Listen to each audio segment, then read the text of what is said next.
Hello दोस्तों, मैं सूरज यादव आपके अपने ही YouTube channel study mega point में आप सभी स्टूडेंट्स का बहुत बहुत स्वागत करता हूं। डियर स्टूडेंट्स, आज हम आप लोगों से बात करने वाले हैं ईआईएम का चैप्टर 2 है। ठीक है दोस्तों, इसके पहले आप लोगों का एक चैप्टर हो चुका है। अगर आप लोगों ने अभी तक उस चैप्टर को नहीं देखा है तो प्लीज़ दोस्तों उसको देख लीजिए। वहाँ से आप लोग एग्ज़ाम के पॉइंट ऑफ व्यू से देखा जाए तो बेहद बेहद ही इम्पॉर्टेंट था। जिसमें सबसे इम्पॉर्टेंट बोला जाए तो आप लोगों का जो सिस्टम था, चाहे हमारा कंट्रोलिंग सिस्टम हो, चाहे हमारा डिफ्लेक्शन सिस्टम हो, या फिर हमारा डैम्पिंग सिस्टम हो, एग्जाम के पॉइंट ऑफ व्यू से वेरी इंपॉर्टेंट था। उसके बाद दोस्तों मैं बात करता हूँ यहाँ पे चैप्टर 2 में अमीटर एंड वोल्ट मीटर। उससे पहले मेरा आप सभी स्टूडेंट्स से रिक्वेस्ट है कि जो भी स्टूडेंट्स अभी चैनल पे नए हैं, चैनल को सब्सक्राइब कर लेंगे और बेल आइकन को भी दबा लेंगे। ठीक है डियर स्टूडेंट्स, अगर आप लोगों ने अभी इलेक्ट्रिकल थर्ड सेमेस्टर का कोर्स अभी ज्वाइन नहीं किया है तो उसे आप लोग ज्वाइन कर लीजिए। और उस पर बहुत ही आप लोगों को बहुत ही कम फीस में आप लोगों की सारी चीज़ों को क्लियर कराया जा रहा है। ठीक है, तो आप लोग बिना देरी के क्या करिए, डिस्क्रिप्शन में लिंक मिल जाएगा स्टडी मेगा पॉइंट की ऑफिशियल ऐप को प्ले स्टोर से भी डाउनलोड कर सकते हैं। ठीक है, तो डियर स्टूडेंट्स, आप जल्दी सभी स्टूडेंट क्लास को ज्वाइन कर लेंगे ताकि आप लोगों की जो थ्योरी वाली पार्ट है जल्दी से जल्दी समाप्त हो जाए। ठीक है, उसके बाद जब आप लोगों के एग्ज़ाम के समय आप लोगों का पूरी तरीके से क्या होता है, रिवीजन होता है, वो सारी चीज़ें मैं बहुत ही जल्द में करा सकूँ। ठीक है, तो आप लोगों को कोर्स को ज्वाइन कर लेना। चलिए दोस्तों, अब यहाँ पे हम बात करते हैं chapter 2 ammeter and volt meter. दोस्तों आप लोग जानते हैं, पहले ही लेक्चर में मैंने इसका थोड़ा सा ओवरव्यू दिया था कि अमीटर क्या होता है और वोल्ट मीटर क्या होता है। ठीक है, अमीटर का काम क्या होता है, यह एक प्रकार का ऐसा सूचक उपयंत्र होता है या इंस्ट्रूमेंट होता है दोस्तों, जो धारा के मान को क्या करता है, मेजर करता है यानी मापता है। ठीक है, अब बात की जाती है जैसे सर हमें अमीटर को लगाना है कहीं पे तो उसको किस क्रम में हम लगाएंगे। ठीक है, तो दोस्तों अमीटर को सदैव हम श्रेणी क्रम में लगाते हैं। ठीक, किस क्रम में लगाएंगे, अमीटर को हम सदैव श्रेणी क्रम में लगाएंगे।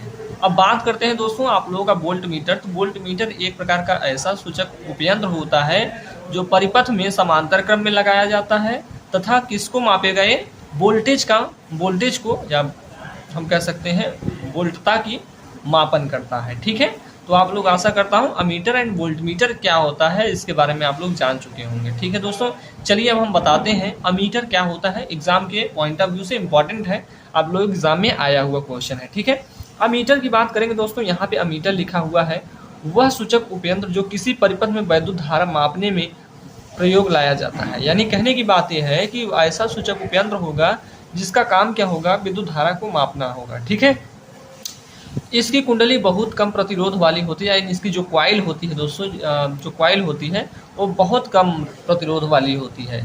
ठीक है, और इसे वैद्युत परिपथ में श्रेणी क्रम में जोड़ा जाता है। ठीक, एग्जाम के पॉइंट ऑफ व्यू से मैंने जो सबसे पहले चीज़ें बोल दिया है वो इम्पोर्टेंट था। ठीक है, अब आगे क्या है, परिपथ की संपूर्ण धारा उसका कोई निश्चित अनुपात इस कुंडली से प्रवाहित होता है, यानी इसी क्वाइल से जो भी हमारा करंट होता है फ्लो होता है। ठीक है, चलिए आशा करता हूँ कि अमीटर के बारे में आप सभी स्टूडेंट्स जान गए होंगे कि अमीटर करता क्या है। ठीक, अब दोस्तों यहाँ पे आ जाते हैं वोल्ट मीटर की। तो वोल्ट मीटर के बारे में मैंने बताया कि वोल्ट मीटर ऐसा सूचक उपयंत्र होगा या इंस्ट्रूमेंट होगा जो वोल्टेज का मापन करता है। ठीक है, किसका मापन करेगा, वोल्टेज का या विभवांतर का। ठीक है, तो वोल्टेज मतलब विभवांतर ही होता है, आप लोग समझ जाइएगा। ठीक, वह सूचक उपयंत्र जो किसी परिपथ में दो बिंदुओं के बीच विभवांतर का मापन करता है। ठीक है, विभवांतर मतलब एक बिंदु यहाँ हो गई, एक बिंदु यहाँ, इनके बीच में कितना वोल्टेज है दोस्तों उसी का मेजर करता है हमारा वोल्ट मीटर। इसे क्या कहेंगे हम, वोल्ट मीटर कहलाता है।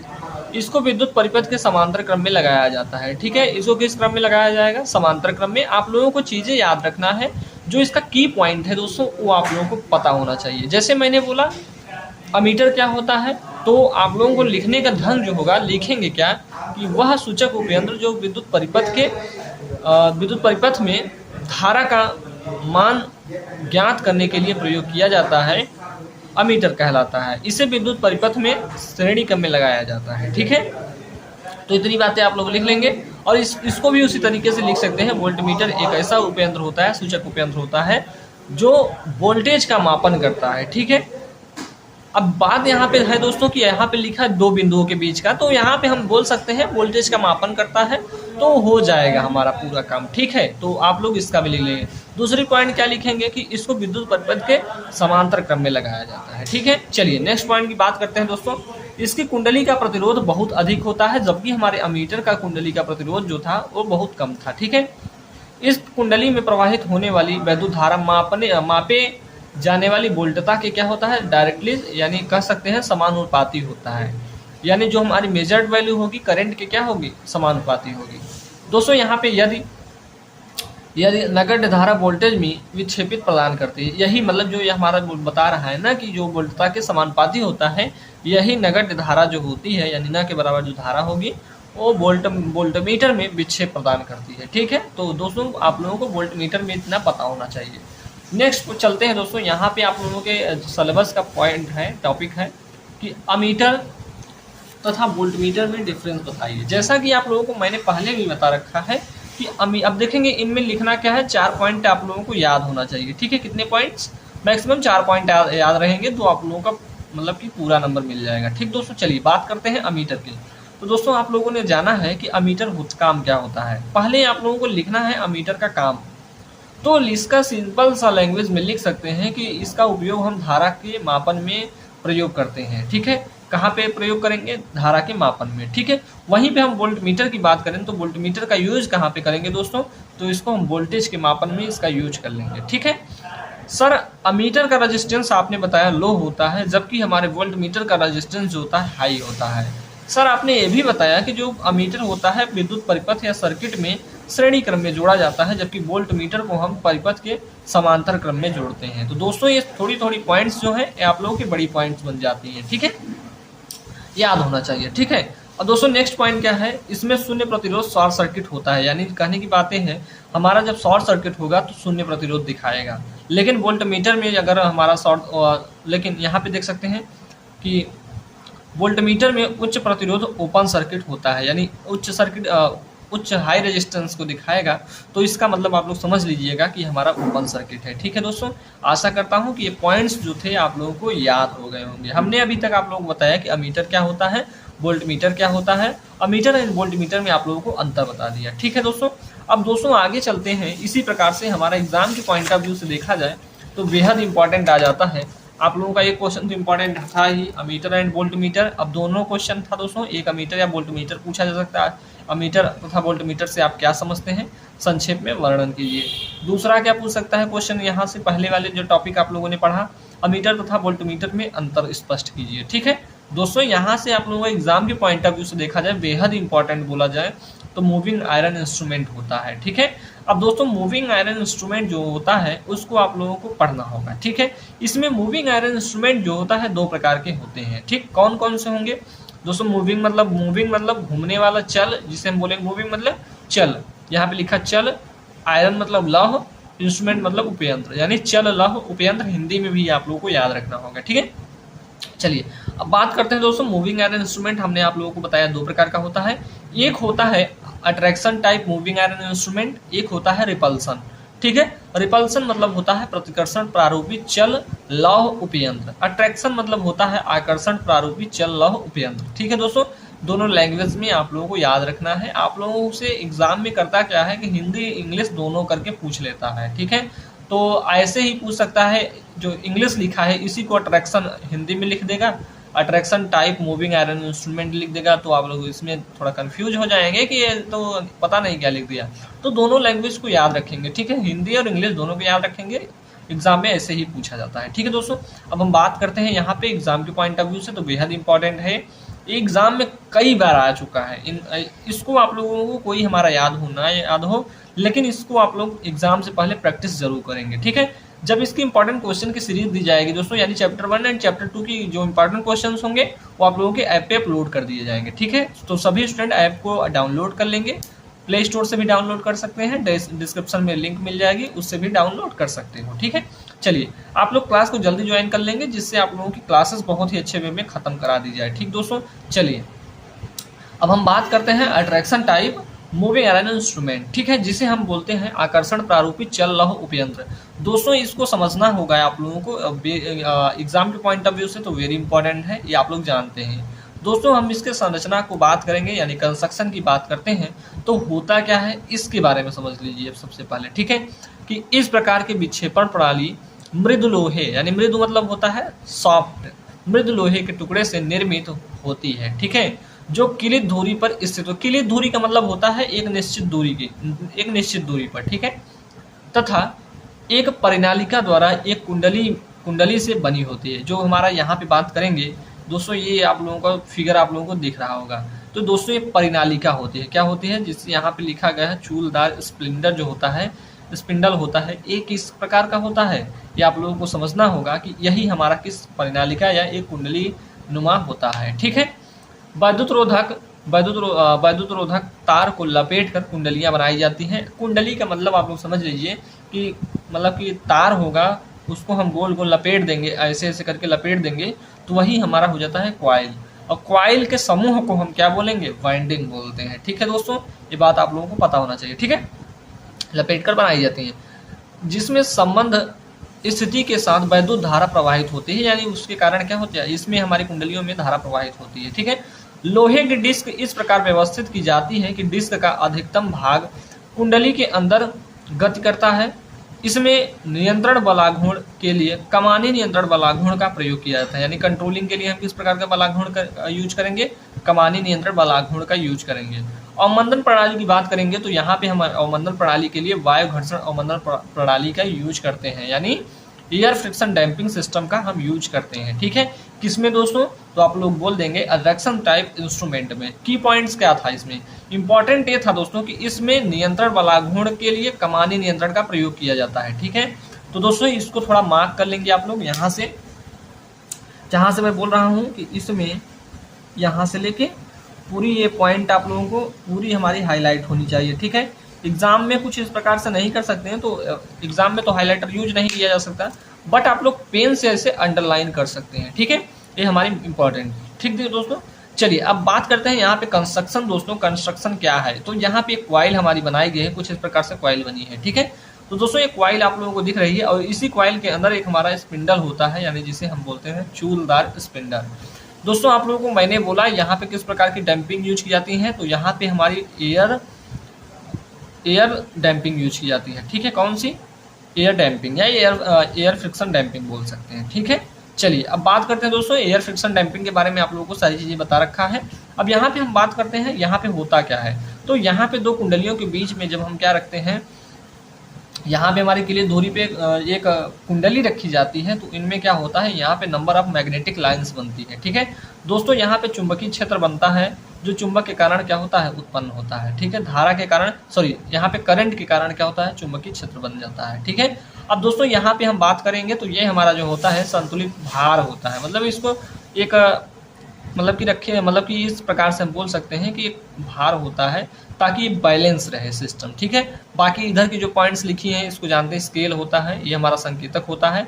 दोस्तों यहाँ पे हमारी क्या होती है, क्वाइल्स लपेटी होती है, ठीक है, यहीं पे हमारी क्वाइल्स लगी होती हैं। एक हमारा कंट्रोल क्या होता है, यहाँ पे कंट्रोल लोड लगा होता है, यानी चल प्रारूपी होता है, यानी ये चलता रहता है, ठीक है, यानी इसकी डायरेक्शन जो है इस प्रकार से इधर जाएगी हमारी, ठीक। और ये हमारा गोला टाइप का है। अब इस बात को ध्यान रखना है दोस्तों कि ये हमारा लोहे का टुकड़े पर क्या होता है, बल की दिशा है, ठीक है, यानी जो लोहे की टुकड़ा है इसमें बल की दिशा किधर लग रही है, तो इधर हमारी बल की दिशा लग रही है, यानी जो हमारा ये लोड है संतुलित यानी बैलेंस लोड है, इस पे हमारा क्या लगता है, लोहे के टुकड़े पर बल की दिशा लगती है, ठीक दोस्तों। चलिए आगे की बात करते हैं दोस्तों, यहाँ पे आगे एग्जाम के पॉइंट ऑफ व्यू से ये तो इम्पोर्टेंट है ही हमारा। अब हम बात करते हैं इसकी वर्किंग, जो आपके एग्जाम में काफ़ी बार पूछी जाती है, ठीक है। कैसे पूछता है ये भी मैं बताऊंगा कि अट्रैक्शन टाइप या आकर्षण प्रारूपी चल लौह उपेंद्र से आप क्या समझते हैं। संरचना तथा कार्यविधि संक्षेप में समझाइए, ठीक है, संक्षेप में वर्णन करने को बोल देगा, तो जितना बताया जा रहा है उतना पूरा आप लोगों को लिखना होता है, ठीक है। वर्किंग प्रिंसिपल की बात करते हैं दोस्तों, तो बहुत ही सिंपल है, आप लोगों को बस इस सब्जेक्ट को पढ़ना होगा, ठीक है। और जैसे जैसे मैं बोलूँ उन सारे क्वेश्चंस का प्रैक्टिस करना होगा, जिससे आप लोगों का एग्जाम में बैक ना लगे दोस्तों, ठीक है। अगर आप लोग सही से नहीं पढ़ेंगे तो बैक लगना कंफर्म होगा, इस बात को भी ध्यान रखेंगे, ठीक है। मैं हवा हवाई बात नहीं करूंगा कि मैं ऐसे करा दूंगा वैसे करा दूंगा, नहीं। जब तक आप लोग अब नहीं पढ़ेंगे दोस्तों तब तक मैं कैसे करा सकता हूँ। मेरा काम है कि आप लोगों को निर्देश देना प्लस नोट्स प्रोवाइड करा देना, ठीक है, और उन सारी चीज़ों को समझा देना, ठीक है। इससे ज़्यादा तो मैं कुछ नहीं कर सकता। तो उसके बाद आप लोगों को करना है, ठीक। अगर टीचर के बस में होता कि आपका एग्ज़ाम खुद जाके टीचर ही दे देता तो मतलब पढ़ाने और पढ़ने का कोई मतलब ना निकलता, ठीक है। तो डियर स्टूडेंट्स, इन सारी चीज़ों को ध्यान रखना है और आप लोगों को बहुत ही अच्छे वे में सेमेस्टर को क्लियर करना है, ठीक है। चलिए हम बात करते हैं वर्किंग प्रिंसिपल की, ठीक, कि जब परिपथ में वैद्युत धारा प्रवाहित की जाती है तब क्या होगा, तब उसके अंदर मैग्नेटिक फील्ड क्या होता है, यानी चुंबकीय क्षेत्र क्या हो जाता है, उत्पन्न हो जाता है, ठीक है। अब दोस्तों आप लोगों को जैसा कि मैंने दिखाया उसमें जब डॉटेड लाइन ऐसे ऐसे जा रही थी, इधर जा रही थी इधर, वो क्या थी, हमारी चुंबकीय क्षेत्र था। यानी जैसे ही हम किसी अपने इस वाले उपयंत्र में, यानी अट्रैक्शन टाइप इंस्ट्रूमेंट था जो, उसमें जैसे ही हम विद्युत धारा को प्रवाहित करेंगे तो एक हमारा क्या उत्पन्न हो जाएगा, उसके अंदर एक हमारा मैग्नेटिक फील्ड उत्पन्न हो जाता है, ठीक है। उसके निकट लोहे का टुकड़ा चुंबकीय पदार्थ है, यानी उसके जो निकट का जो लोहे का टुकड़ा था ऐसे, वो मैग्नेटिक मटेरियल था, ठीक है। समीप रखा जाता है, मैग्नेटिक मटेरियल को हम उसके समीप रखते हैं, अतः चुंबकीय क्षेत्र द्वारा एक आकर्षण बल कार्य करता है, यानी इसी मैग्नेटिक फील्ड के कारण एक अट्रैक्शन यानी आकर्षण फोर्स कार्य करता है, जिसके फलस्वरूप चलतंत्र पर विक्षेपण बलाघूर्ण प्राप्त होता है, यानी जो हमारा पॉइंटर होता है उस पर क्या उत्पन्न होगा दोस्तों, विक्षेपण बलाघूर्ण उत्पन्न होता है।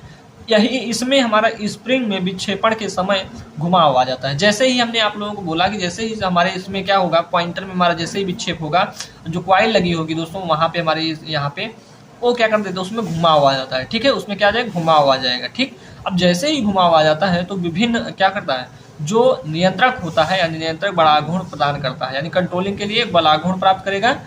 अवमंदन प्रणाली के लिए हम किस प्रकार की यहाँ पे डैम्पिंग सिस्टम का यूज करेंगे, तो आप लोगों ने पढ़ा है एयर फ्रिक्शन डैम्पिंग का यूज करते हैं, ठीक है, वायु घर्षण अवमंदन का प्रयोग किया जाता है, ठीक। दोस्तों ये पॉइंट आप लोगों को याद होना चाहिए, कोई यहाँ से शुरू यहाँ तक जो पॉइंट है ये इनमें सबसे इंपॉर्टेंट है, ठीक है।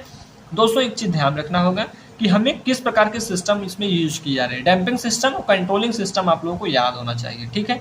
तो ये आप लोगों की सिंपल सी लैंग्वेज में लिखा गया है, इसको आप लोग याद कर सकते हो। थोड़ा एक फार्मूला होता है दोस्तों, इसको थोड़ा हम समझ लेते हैं कि जब विद्युत धारा आई प्रवाहित हो, यानी हमारे किसमें, हमारा उपयंत्र है, इंस्ट्रूमेंट है, उसमें जब विद्युत धारा आई प्रवाहित हो, विक्षेपण बलाघूर्ण जो होता है, मैंने आप लोगों को बताया था कि विक्षेपण बलाघूर्ण को जिसे हम बोलते हैं डिफ्लेक्शन टार्क, जिसे टीडी से प्रदर्शित किया जाता है, तथा नियंत्रक बलाघूर्ण यानी जिसे हम टीसी से प्रदर्शित करते हैं, तथा विक्षेपण स्थिति हमारी जो होगी थीटा है, तब क्या होगा, तो विक्षेपित बलाघूर्ण इक्वल टू हो जाता है, टीडी होता है डायरेक्ट, टीडी इक्वल टू हो जाता है K1 I square sine 2 alpha plus beta. दोस्तों ये आप लोगों को याद होना चाहिए, ठीक है। तो ये इसको हम इक्वेशन नंबर 1 मान लेंगे, और जब हमारा कंट्रोल की स्थिति यानी नियंत्रण बैलेंस कंडीशन की जब बात करते हैं, सॉरी यहाँ पे कंट्रोलिंग बलाघूर्ण की बात करेंगे दोस्तों, यानी कंट्रोलिंग टार्क की, ठीक है। तो टीसी इक्वल टू के थीटा होता है, क्या होता है, केसी इक्वल टू के थीटा होता है, इसको इक्वेशन नंबर 2 मान लेंगे। अब दोस्तों हमें रखना क्या होता है, हमें बैलेंस कंडीशन की स्थिति में रखना होता है, अनबैलेंस तो हमें रखना नहीं है भाई। अपने सिस्टम को जब भी कभी भी हमें रखना है तो उसे बैलेंस रखना है, ठीक, उसे अनबैलेंस नहीं करना है, ठीक, इस बात को ध्यान रखना है दोस्तों। और आप लोगों को बैलेंस कंडीशन मैंने आप लोगों को बताया है कि टीडी इक्वल टू क्या होता है, टीसी होता है। तो हमने क्या बता रखा है कि बैलेंस की कंडीशन में आप लोगों का टीडी इक्वल टू टीसी होता है, आप लोगों को पता है, ठीक। तब अब यहाँ पे जैसे हम दोनों को इक्वल रख लेंगे, जैसे इसके बराबर क्या रख लेंगे, इतना रख लेंगे टीसी के, यानी इसके बराबर इतना रख लेंगे या इतने के बराबर इतना रख लेंगे, तो हमारा जो प्राप्त होने वाला मान होगा दोस्तों, यहाँ पे मैं बोल सकता हूँ थीटा डायरेक्टली प्रोपोर्शनल आई स्क्वायर आर एम एस के हो जाएगा, ठीक है। रूट मीन्स स्क्वायर वैल्यू जिसे बोलते हैं, ठीक दोस्तों। यहाँ पे हम आई की बात करते हैं तो आई जो होता है आरएमएस मान होता है, ठीक।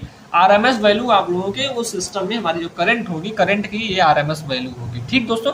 आशा करता हूँ यही चीज आप लोगों के एग्जाम के पॉइंट ऑफ व्यू से इंपॉर्टेंट है, ठीक है। अगर आप लोगों को इतनी सारी चीजें नहीं याद है, अगर आप लोग यही चीज लिख देते हो तो क्या हो जाएगा, आप लोगों का सही हो जाएगा, सही माना जाएगा, ठीक है दोस्तों। ये था आप लोगों का, यहाँ पे हमने देखा अट्रैक्शन टाइप, ठीक है, यानी attraction type moving iron instrument, जो कि आप लोगों के एग्जाम के पॉइंट ऑफ व्यू से इंपॉर्टेंट था, ठीक। उसके बाद आप लोगों को पढ़ना है दोस्तों repulsion type moving iron instrument, ठीक दोस्तों। चलिए हम आप लोगों को यहाँ पे दिखा देते हैं कि हमारा नेक्स्ट लेक्चर में क्या होने वाला है, ठीक दोस्तों।